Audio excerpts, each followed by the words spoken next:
Welcome to the Moffitt Method Podcast, where longtime strength and conditioning coach Tommy Moffitt explores everything from the art of coaching, improving performance, sports nutrition, and mental training. Now, welcome your host, Coach Tommy Moffitt. Welcome to the Moffitt Method Podcast, and I am your host, Tommy Moffitt. If you're listening for the first time, please take a moment to subscribe to the podcast and share it with your friends. For more information about the Moffitt Method Speed, Strength, and Conditioning Program, please visit our website, themoffittmethod.fit, or email us at info@themoffittmethod.fit. Our amazing guest today is Coach Zach Even-Esh. Zach is the founder of the Underground Strength Gym and author of the Encyclopedia of Underground Strength, and also serves as a consultant for coaches, teams, and organizations seeking elite performance.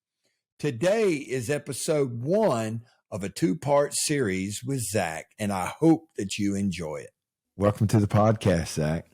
There we go, brother. Great to be here, Coach. Honored to be here. Yeah, thank you. So, I didn't know that you were a high school strength coach until you told me the other day. When did you start that? Just shy of 4 years ago, this position was created, which is in New Jersey, very new, to have a full-time high school strength coach. In the private schools, they always would have a strength coach for football. But ironically, the area I'm in has a couple of full-time high school strength coaches in our county, but they're all phys ed certified. So that's kind of where New Jersey is a little bit, I'd say, behind the times, where they feel, hey, you got to be phys ed certified. Luckily for me, I am phys ed certified. And so this position came about because my athletic director and the assistant superintendent had met a buddy of mine who is at a school up in North Jersey, and he had a brand new weight room built because the school district had a massive surplus of money. And so they went to him. He was the athletic trainer, but he was doing some strength and conditioning. They said, listen, we have this money. We'd like to build a new weight room. You'll be the strength coach. You can design the weight room, and we're giving you whatever amount of money. I think it came out to like close to $1 million. And so they met him at the New Jersey Athletic Directors Conference. He introduced himself. He was at the time our state president for the NHS-SCA, and now I'm the state president because we have, I think, like a 2-year term. But they saw his program and they said, okay, we are almost winning championships. The schools that are winning championships have strength coaches. We need this. And so they decided, we don't have the facility. The weight room looked like, it looked like a tornado went through it. Dirt, weights thrown out back, weights thrown all over the place. But they believed that if they got the person before they got the stuff, right, they could get somebody to do the right job. And so it was a very late hire. So I was told about it through 2 guys I know who, football and wrestling coach. And they had told me about it in the spring. And then the job finally gets posted in early August. And I'm already working at another school. I'm working at another school. The job gets posted. I'm on vacation with the family. So I wake up super early to go through the whole process. It's like a 45-minute application, and I don't hear anything back from them. And now I'm approaching the school year at the school I work at, an elementary school, phys ed. And I'm like, man, I'm never going to be able to take this job because this school district's moving so slow.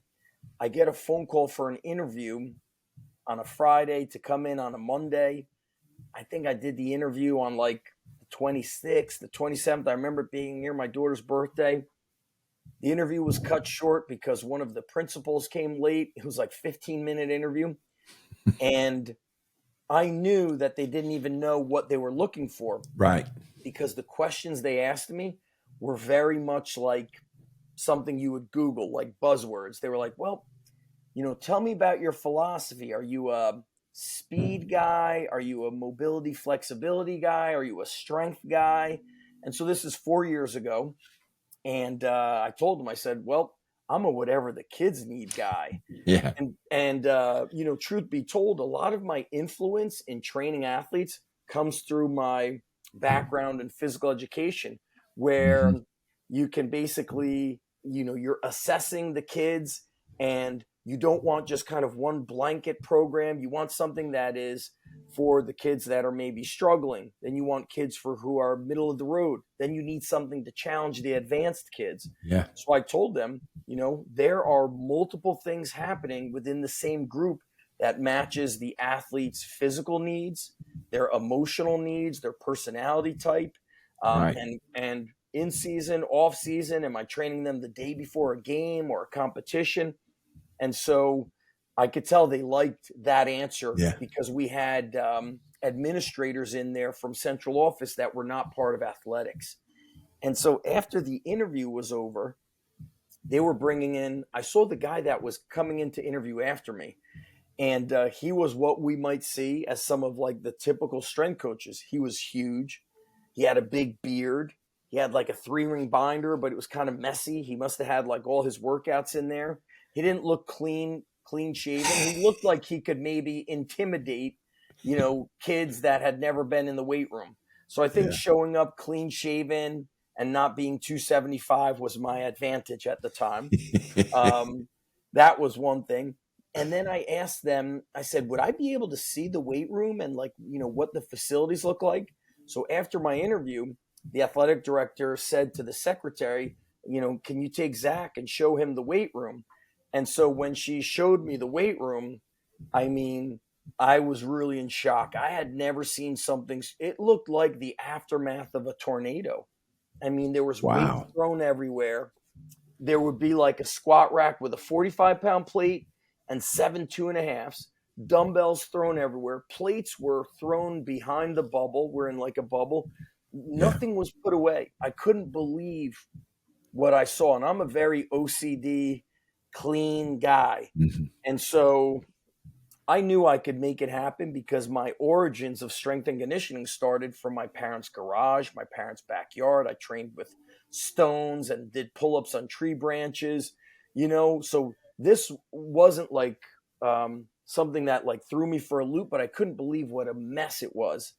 And so then I was asking the secretary about injuries in the school, and she's like, how about I just introduce you to the athletic trainer? So basically I interviewed the athletic trainer. I asked her like, what was the most common injuries in the school the past 2 years? ACL, shoulders, what have you had?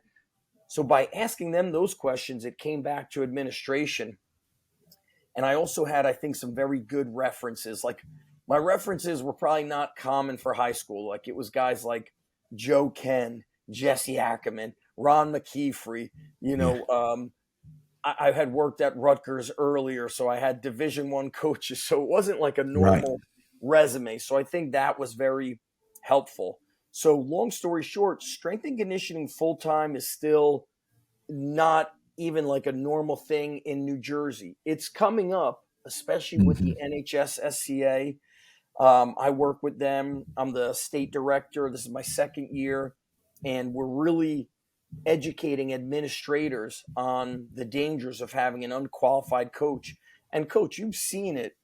It's like crazy to say that if you have the wrong person in the weight room, kids have died when a coach doesn't know what he or she is doing training others. And so you need a highly educated person. I think the part that's kind of like doesn't always line up is they needed the person to be certified in health and physical education. And I've heard of some people like even going to South Carolina, they need the teacher's certificate, but they don't necessarily do anything in the classroom. And so the way they kind of hired me was full-time teacher, but not on the teaching schedule. So they're like, you're going to come in, you're going to have a phys ed class. You could pull athletes out of that class. And then after school, you're going to be here for X amount of hours, and you could create your own schedule. So there was a lot of freedom and flexibility. And I made a lot of mistakes, but I had a lot of coaches that were helping me organize. And so it started slow. I remember the first 2 weeks, I couldn't even give it away to kids. I'd be in the weight room after school and I'd say, hey guys, my name's Coach Even-Esh. I'm the new strength coach. I'm going to be training teams here, but I'm not starting those teams until a week or two. But if you want to train with me, I'll take you through a workout. And kids would say, no, that's all right. I'm on my own program. And, the baseball coach said, hey, I've got a program. I've got a velocity program, an arm care program, and a core program. And I'll do that 3 days a week. But the other 2 days, I want you to do your strength program. And so I honestly thought, okay, baseball players must know who Eric Cressy is. Football players must have seen maybe Elliot Hulse's popular football strength videos. And so when they said I'm on my own program, I was expecting to see like deep squats, proper technique benching, full range pull-ups.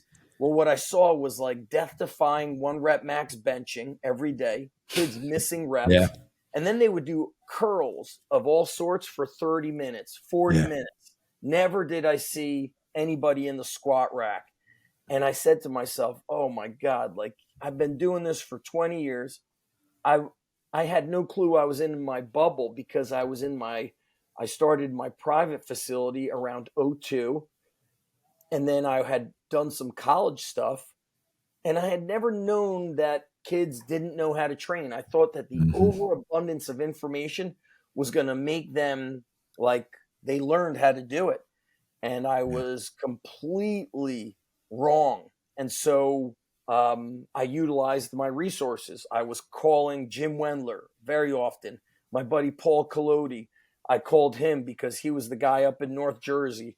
And I was like, how many, kids do you train in a group? He's like, well, yesterday I trained 92 kids. I said, what? Who helped you? He said, nobody, just me. I was like, what the hell? How does that happen? And so he said, you're going to have to turn every kid into a coach. And then Jim Wendler said, before I allowed any kid to trap bar deadlift or back squat, they had to dumbbell squat the 100 for 50 reps. I said, 50? I was like, I can't even do that. And he said it was such a crazy goal that it forced kids to like challenge themselves and battle themselves. So I came up with some more basic standards, but I had some standards. Yeah. And then I had to learn how to program for large groups. At the private sector, I train 8 to 15 athletes at a time. Same thing in college. In college, I had an assistant, a GA, but I had an assistant. And now I would get like, okay, 2 or 3 teams or like 2 teams and like kids that were floating in from other teams that their coach didn't maybe organize the training. And so it was a lot of figuring things out on the fly, but it was, I had to work. Buddy Morris said the hardest thing he did, I can't remember if he said it at Pitt or when he was with the Browns. He said the hardest thing I ever did was turn on the lights. And I never knew what that meant. Not that coaching in college is easy, but what's easy in college is there at the D1 level, we're getting kids that pick things up very quickly. Yeah. Whereas in high school, you're getting kids that cannot do a push-up, push-up. They cannot do a full range body weight squat.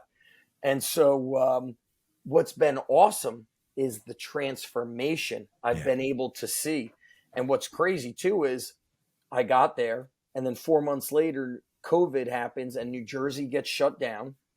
And then, kids I assumed were going to be training. I figured, okay, we went back to school in September. I figured the way I grew up as a kid with an older brother watching Rocky, my older brother was like, oh, here's what we do. We are now running. We do curls and push-ups. Why? Because Rocky does it. And if you grew up in the 80s, running and push-ups was normal activity. It was just normal. Well, when I came back from COVID to the high school after 6 months, I was posting workouts to a Google Classroom, everything body weight. Kids had not done anything. 1 out of 30 to 50 kids had done push-ups. So when we came back, guess kids were now skinny fat. They had like bellies and skinny arms, and I had to train them outside. So we would go into the weight room and you would get one dumbbell or one kettlebell and a mini band. I had mini bands. And this was not odd for me because I had started my business out of my parents' garage and backyard. So I was used to training kids outdoors for many, many years. But what I wasn't used to were kids that didn't take initiative to just do push-ups. And so now I have this philosophy that you never underestimate how weak kids can be. And then I borrowed this quote from, do you know Jim Kirtzy, who's now with Navy? He's with Navy football. He was at Kennesaw State, Citadel before. His name sounds familiar, but I can't. I mean, I'd be lying if I said I knew him. Right. He's you probably ran into him, at Sorinex or at an event. But Jim, I did a podcast with him several years ago before COVID. And I said, Jim, you know what I love about you? I don't see like crazy stuff when you're training your athletes. I see sprints, jumps, cleans, and squats and med ball throws. And he said, we do simple things savagely well. Yeah. Brilliance with the basics. Yeah. And I said, I'm stealing that quote. Yeah. And I have heard some really good strength coaches say the exact same thing.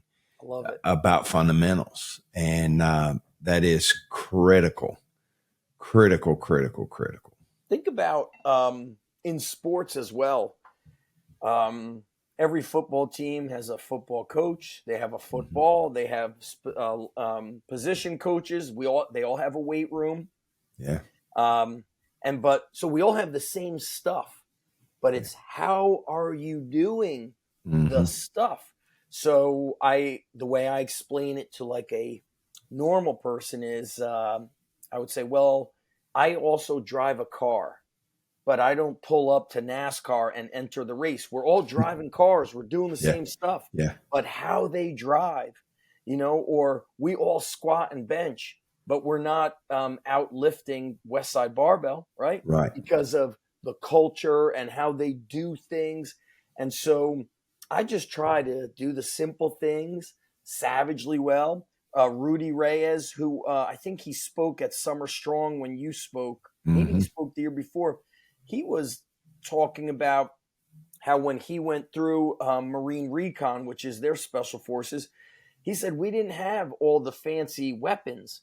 He's like, I could go and go on a mission with like this, I don't know what the gun was called, but this basic rifle. He's like, I don't need all this fancy stuff. He said, brilliance with the basics. And so that applies to everything. And so you might look at a training program or a training plan I have for the high school kids, and it looks real simple on paper. But man, it's tough and it works. And we do the cool thing about it is like the flexibility I have at the high school level. It allows me to be like a human, meaning when I worked at the college sector during the winter, my family goes to Florida for my daughter's tennis, my son's baseball. I couldn't leave. They have a mid-winter break in the middle of February. I can't leave. That's prime time wrestling season. Yeah. And so I was missing things with my family. Well, now, for example, when winter break comes at the high school, when I don't go in that week, none of the sport coaches are acting like the world is going to end, that their team's not going to get 2 training sessions in. They're just like, no problem, Zach. Leave the workout up on a whiteboard. We will do it. And so to me, that's more valuable than any amount of money, because now I don't look back and say, I missed my daughter's tennis, my son's baseball. Like yesterday, I saw my son's, or 2 days ago, his last middle school baseball game. I watched him pitch. I watched him crack that ball to the fence. But I think if I may have been at the college level, they may have said, nope, your scheduled lift is at 4. We can't miss it.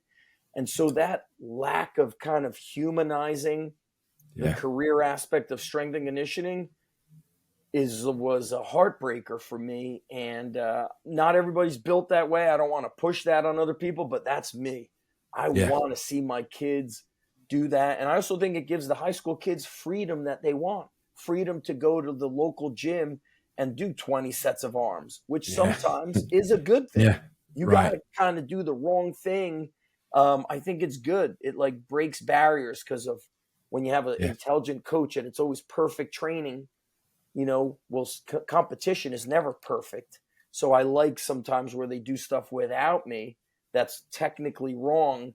It builds some of that, Coach Ethan Reeves said it's champion workouts. They're doing it on their own. Yeah. Yeah. I got a couple quick stories. One, now that we're on the subject of 20 rep sets of curls. So when I was I believe I was probably a junior in high school, maybe a senior. I wrestled unlimited. My best friend and the guy that lived across the street was our 187. And we had the garage gym. So football, we both played football. So football had just ended. The wrestling team had, they had a couple of dual meets, and our opponents had been wrestling for a while. They'd probably gotten in because, we had a good football team. So our opponents were in wrestling shape and we were not. And Tracy, his name was Tracy Smothers. And Tracy and I were in the garage getting ready for, wrestling season. And we were working out in the garage and we were doing some curls. And we start doing burnouts, like 21s or something. And then the next day we're supposed to be wrestling in a school, and Tracy or I had not wrestled, and we're going to a dual meet, and there's two big heavyweights that I've got to wrestle. And my biceps are so sore and so swollen from all those curls. I could barely hold on to those guys. My arms were shot. I won both matches, but I thought I was going to die while I was out there wrestling. Shape is going straight from football season to a dual meet. And then that weekend we wrestled in a tournament, and I got beat by I'm trying to think of his name. I can't think of his name now, but he actually went to Hillsborough High School in Nashville.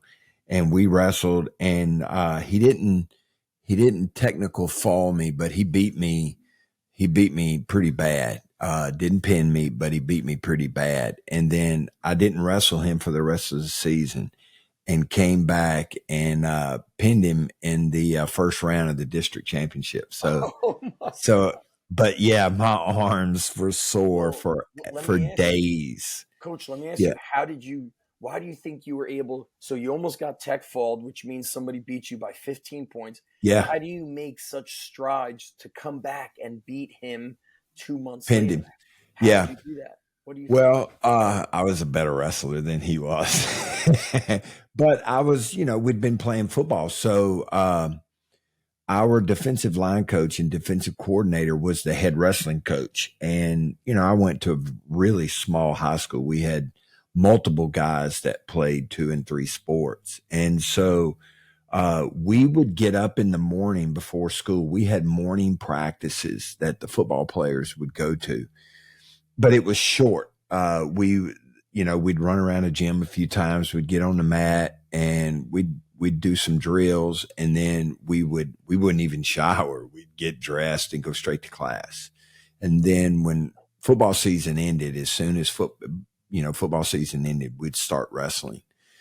And I was just not in shape, and I was a better wrestler than he was, but I couldn't, I'd done so many curls that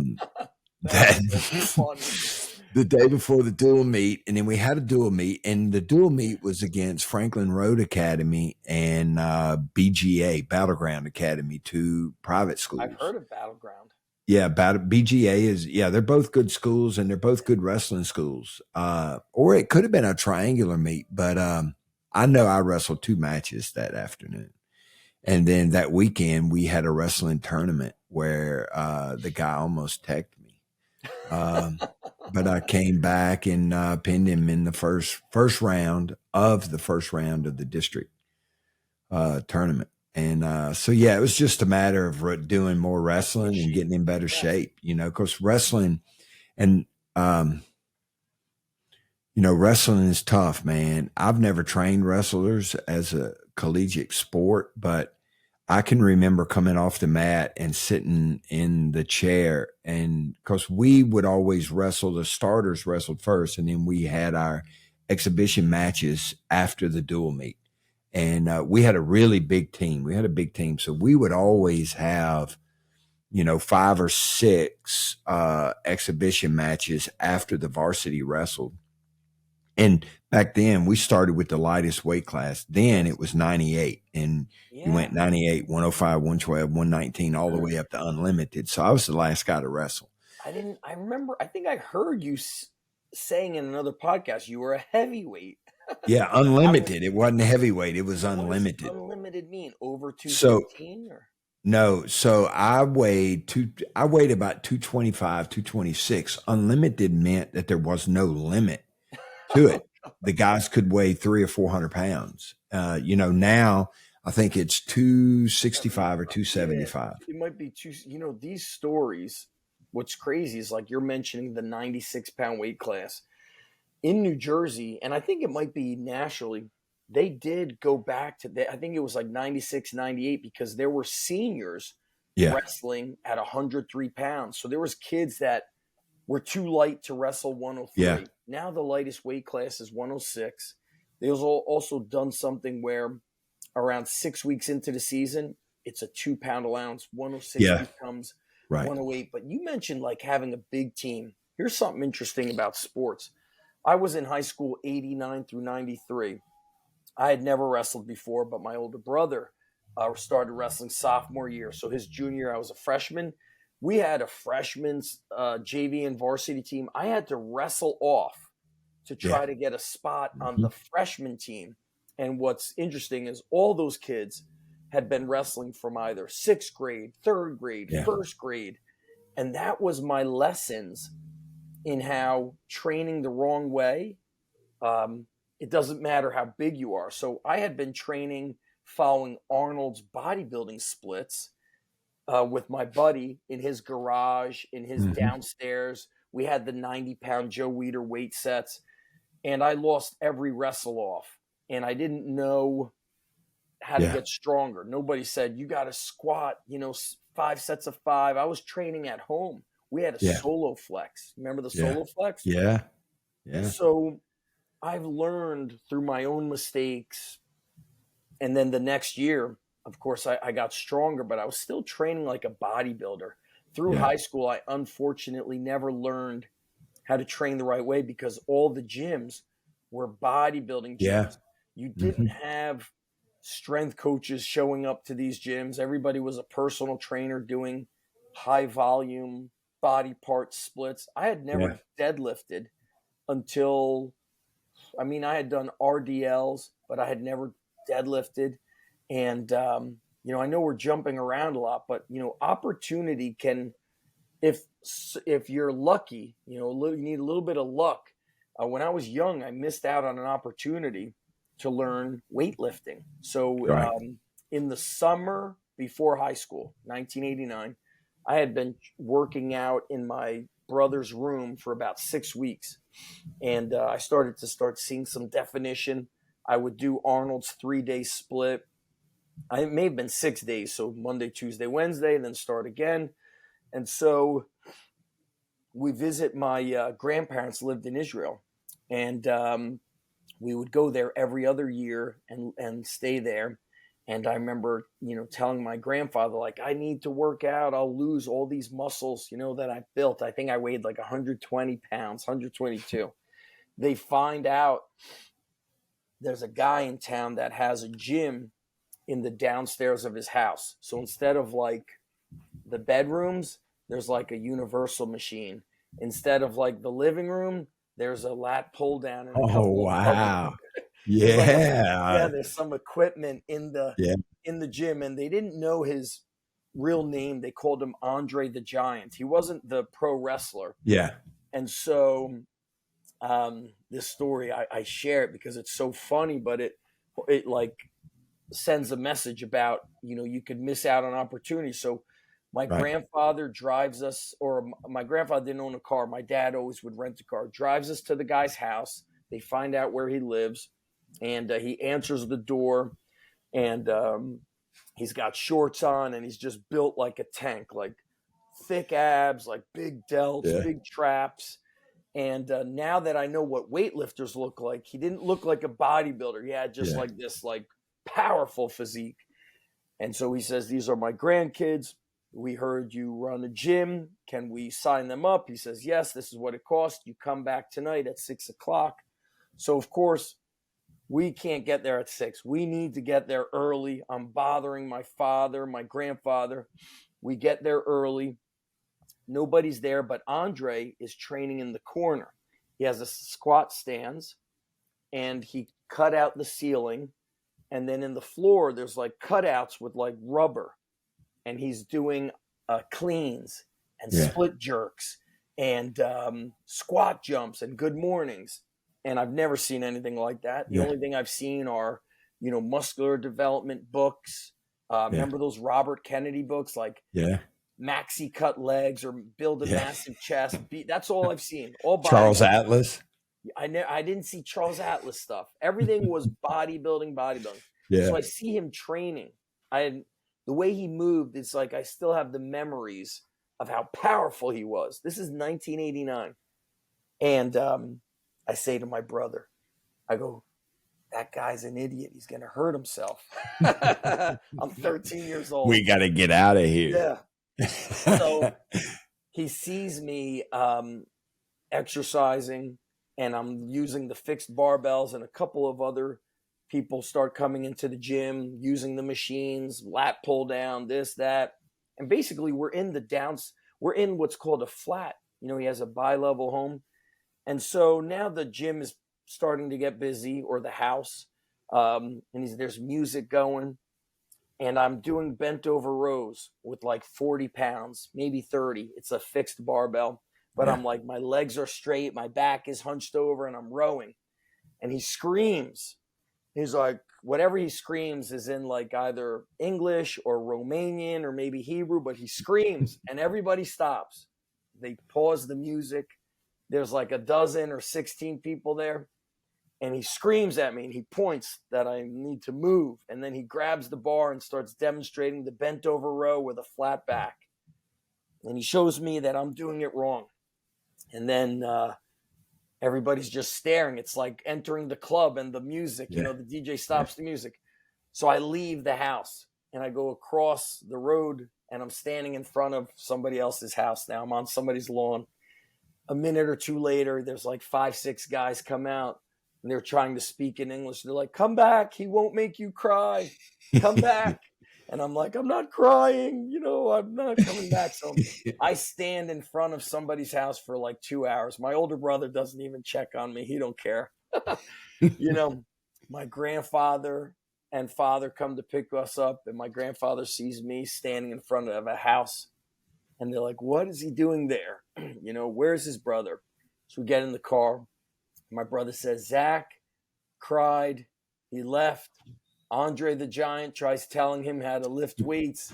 He doesn't want to listen. My grandfather for 5 minutes telling me in the car, I'm an embarrassment to the family. Who am I? I need to listen to Andre the Giant. He's the expert. I'm nobody. So Andre never speaks to me for the 3 weeks we're there. Fast forward to 2009. I shared this story at Wake Forest at the North Carolina State Strength Clinic. I'm speaking with Coach Javorek. Istvan Javorek? Yeah. Mm-hmm. Of course, the Barbell Complex father. Hey. And I shared the story. Right here, I have a book full of complexes. Yeah, full. I coached a young man that trained with him. He was a javelin thrower, and he trained with him before he came to Tennessee. And so Chris Moreland was his name, and Chris's dad and Chris trained with Istvan. And so, yeah. How many coaches today don't know who Istvan Yavorek is, or Yeah. who Tommy Kono and Bob Yeah. Hoffman Ooh, is, right? right. Or who is Bill Starr. It's like, Hey, you have them right there. See, you keep them around you just like I do. yeah, because it's inspiring. It Yeah. reminds me what's important. And so But 1989, yeah, go you ahead. can reach and grab them at Yes. the drop of a hat. Oh, I always have the books floating on my desk or at my office at the high school. Like at my high Yeah. school, what's the articles by John McCallum? Keys to Progress. Yeah. So Ooh. I keep that handy because it's a reminder of the work ethic, the Mhm. work with the basics. And so 1989 to 2009 is 20 years, correct? It's 20 years Yeah. later. I share this story with Coach Yavorek. We're out to eat. He hears me on the phone quickly with my father. I say, Abba. He goes, who's Appa? I go, oh, I call my father Abba. That's, I was born in Israel. I said, but my father's from Romania. He's like, really? I'm from Romania. I'm like, really? I have a crazy story to tell you. So I share the story of Andre the Giant. He goes, oh my God, Andre is my old junior weightlifting training partner from Romania national team. He No. says, I haven't spoken to him since 1960 something. We all left during communism of Romania. He's like, do you know how I could get in touch with him? I go, I share with him a story. I tell him I went back to Israel in my mid 20s and I saw Andre's gym equipment at a pool, at like the town pool, like under a tent, rusted. I said, I don't know what happened to Andre. I said, but I'll ask my father. My father will ask his friends. And so my father's, one of his family members is is an intelligence officer. They couldn't find Andre. No cell phone, address kind of like Yeah. off the records. It took like 2 years. They finally find possibly his number. I give the number to Coach Yavorek. We're emailing back and forth for years about, did you get in touch with Andre? Oh, we tried this phone number. Nobody answers. It's disconnected. He gets in touch with him. He says, they must have been 65 at the time, hadn't seen each other for 45 years, spoken. He goes, as soon as Andre answers the phone, hello? He's like, I knew it was him. He's like, we were on the phone for over an hour. And I That said, oh is, my God. So that I always said, like, knowing what I know now, I would have yeah. begged Andre, I'll sleep on the floor. Teach me Yeah. how to do cleans. Teach me weightlifting. I'll train twice, 3, 5 times a day.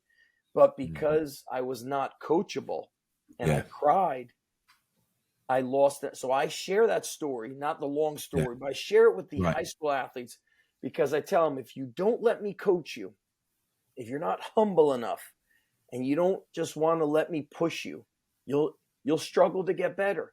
You have Right. to be okay with me pushing you and telling you, lift heavier, go lighter to squat deeper, Yeah. do another hill sprint. And so, doing the wrong things in my early years have taught me to be a better coach. Being a dad, being at the high school is where I'm supposed to be. I don't know if I'll Yeah. ever go back to a college sector, to Right. be honest with you. The private sector, of course, allows me all the freedom. Yeah. Ron McKeefrey told me long ago, he said, Zach, I think the problem with you is like you've been in the private sector for so long, you'll struggle to have an administrator tell you what to do. Mhm. And so I said, yeah, you're probably right. And so at the high school, I'm given a lot of freedom. There's a lot of rules, of course, but I have complete freedom with the creation of the training program and maybe changing the schedule, making the summer schedule work. And so it's been really, really good and good for the kids and good for the heart, good for the Yeah. soul. It Right. has been so good. And I'm able to do that while running my private gym, while Yeah. doing podcasts.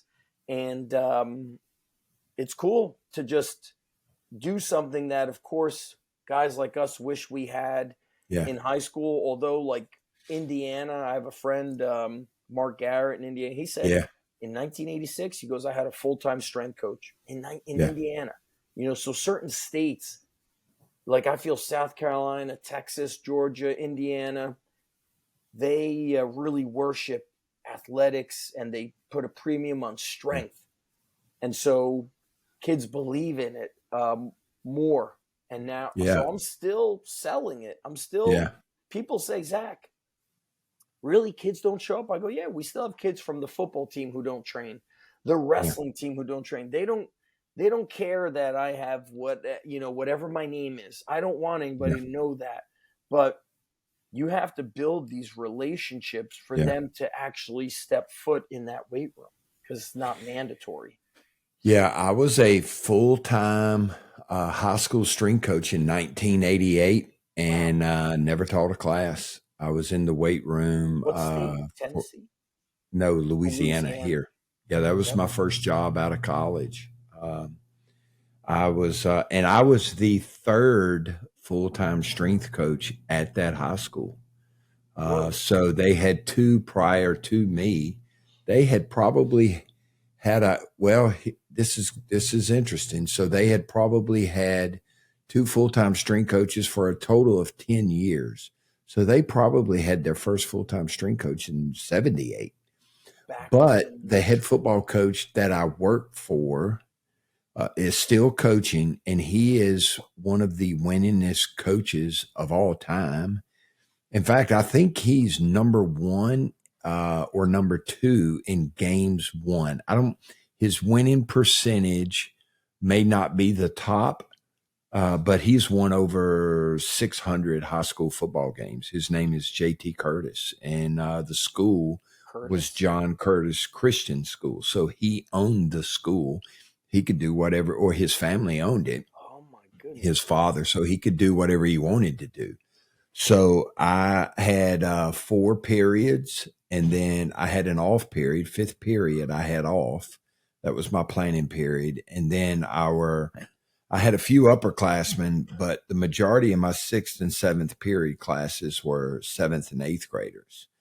So our schools, the young men in our schools started training with me when they were in 7th grade. That's the best. That feeder. I always say, like, we train a lot of middle school kids at my private facility. Those kids are light years ahead when they enter 9th grade. Oh, yeah. We have, we start with sleds, calisthenics, medicine balls, jumping rope, climbing rope. We go outside to play games like ultimate frisbee or ultimate football. And then in 7th grade, they're front squatting. You teach them how to do cleans. They just don't have any bad habits. And I'm looking, so whenever I see like a 7th grader at my gym doing cleans, I'm like, oh, I was too busy crying at age 13 to learn it. And now these kids, I watch them. And it's like, Coach, by the way, were you trained under Gail Hatch or what? Well, so when I got the job here, so my high school coach was my junior high and high school coach, and my brothers were my primary influences. And back then, in the 70s, there were people who did cleans and one-arm snatches and one-arm barbell jerks, because Tommy Kono and Paul Anderson were superstars, Paul Anderson was from Louisiana, right?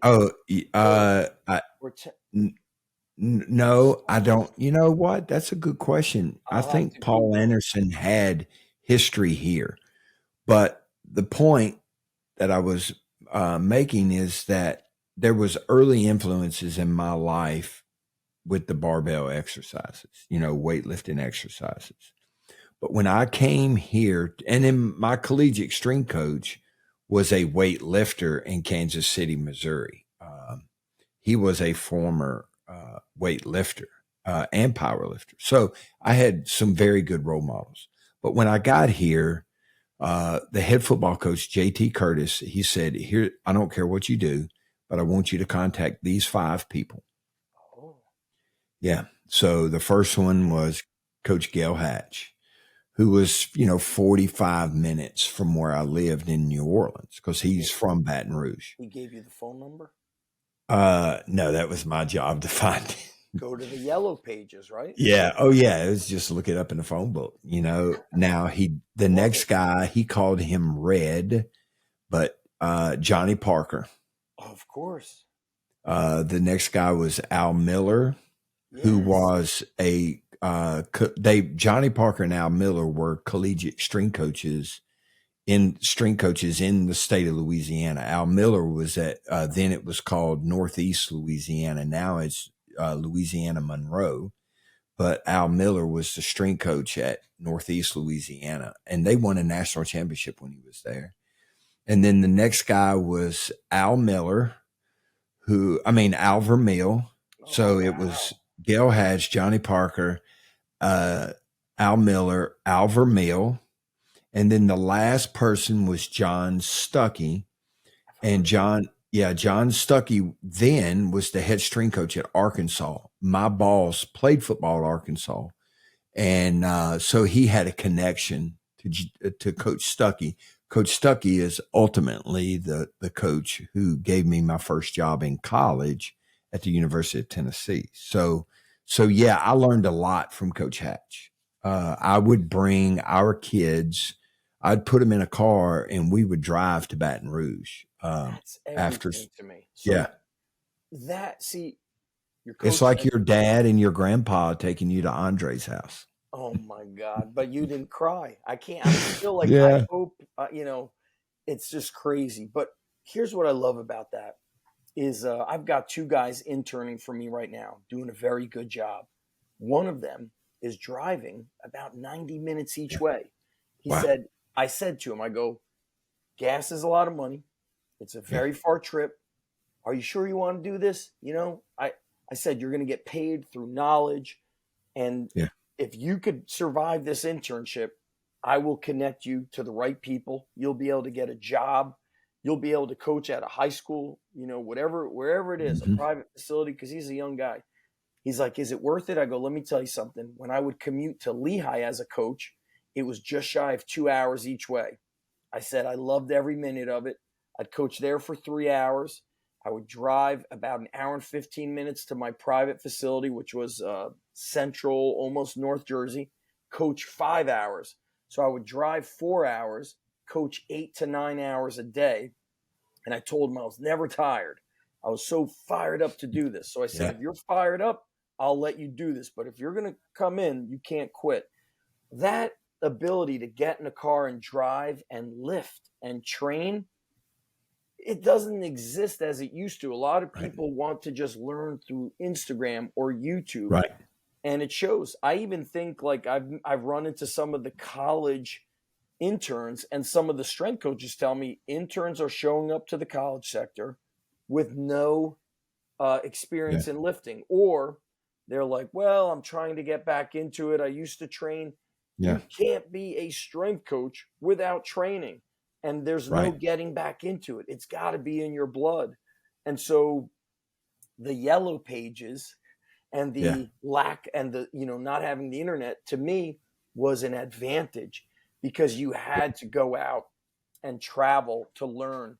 And also, when you mentioned the one guy who was a weightlifter and powerlifter, so I have a lot of old training books. I have all those old strength and health magazines. Same with old Ironman magazines. Those magazines were great because they had powerlifting, weightlifting, sports performance, bodybuilding, gymnastics, hand bouncing. They blended it together.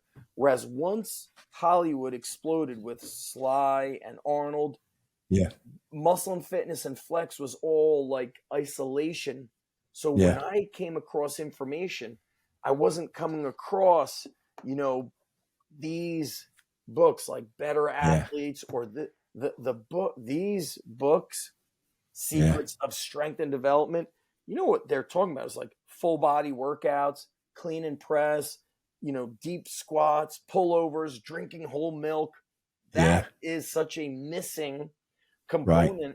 And so I share these history lessons with kids with bits and pieces.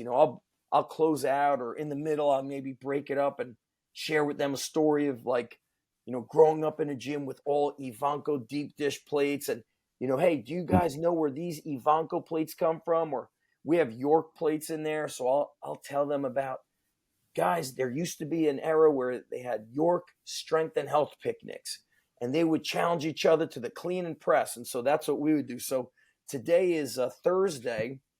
Our football team trains Monday through Thursday.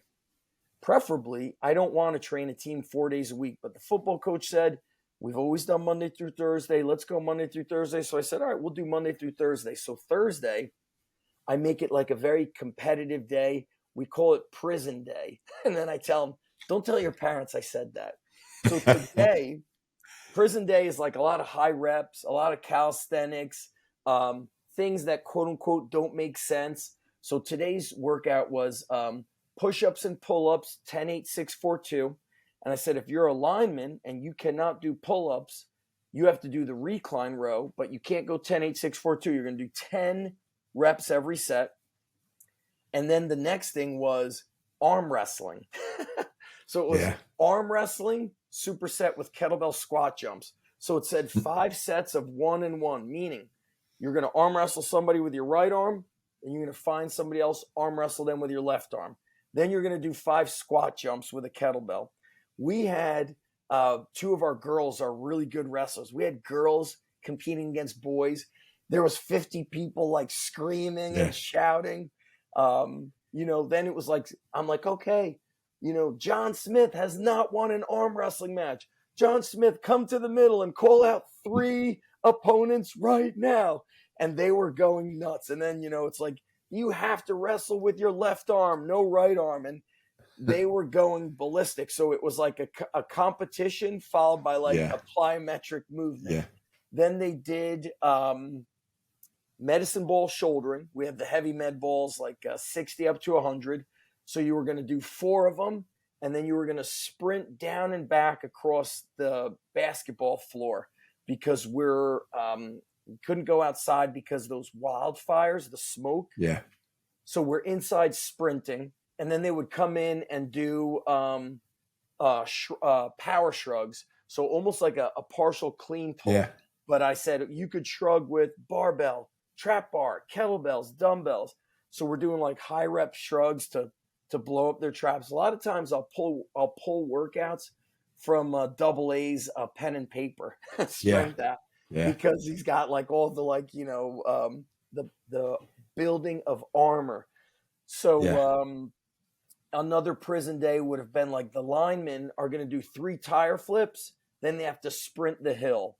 Or we might do the tire plyo push back and forth. Oh yeah. We'll do that. I have these old videos. I think you've probably seen them. They were given to me on VHS where Dr. Ken goes to Virginia Tech to train with Coach Gentry. And they're doing what's called the Ironman Challenge, where they're pushing like that old station wagon. Do you have that video? Right. Yes. And good. What was that? Something fell. Yes, I do have that. So I've got to stop you for a second. Yeah.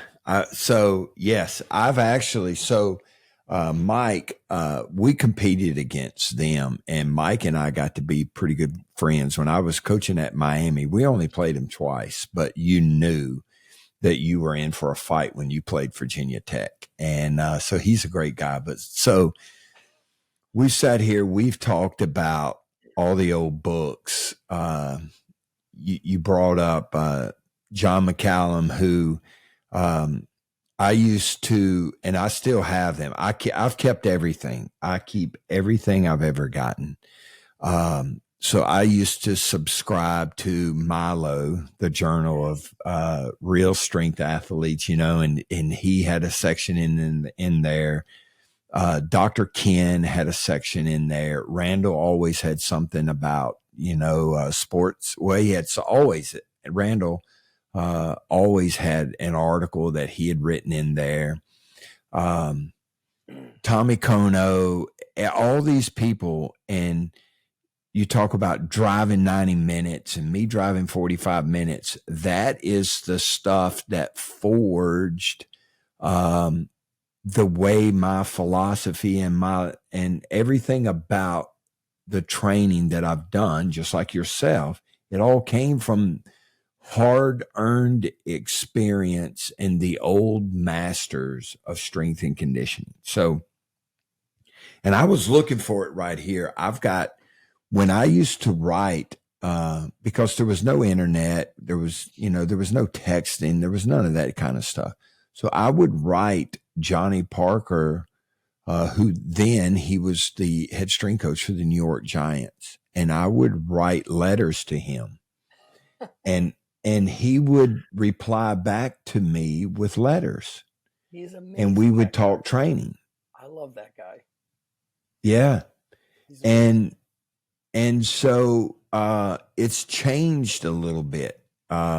No, it's probably changed a lot, because the new generation, and there's a lot of good stuff on social media. I'm not knocking social media. Yeah, I agree. But there's a lot to be learned from reading all the old books. Love it.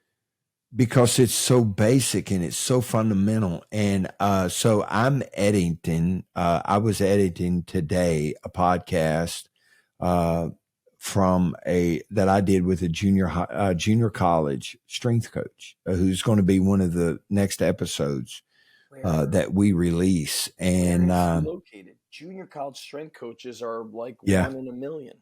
Yeah, he's so his name is David Queck, 680-pound deadlifter at 175 pounds. So yeah, strong cat. Yeah, I met him because his little brother, Tim Queck, did an internship for us. So I met his brother David, or I met David through his brother Tim, and they don't have any equipment. Like they've got, they're at a junior college. And so he's at Jones Junior College in Mississippi, in Ellisville, Mississippi. So it's not far from here. It's an hour from Baton Rouge. Jones County Community College, or Junior College. In fact, that's where Coach Javorek, he coached at a community college also. St. Louis, somewhere in St. Louis. Yeah. He built like a turf stairs and a turf hill. Yeah, staircase, for plyos. That video is on YouTube. People should watch it. Coaches should watch that kind of training. It's what you see, ironically, like the MMA fighters from Dagestan and Russia. Yeah. That's how they train without, whatever the wearable technology is. Yeah. They're looking at effort and athleticism. And I think when you grow up with nothing, you learn how to maximize everything. And so that's right. You're like, oh, I could help build a championship team if all we have are stones. I don't even need a squat rack. Unfortunately, our time is up for today. Please visit Zach's website, zachstrength.com, as well as Facebook, Twitter, and Instagram at Even-Esh, and give him a follow.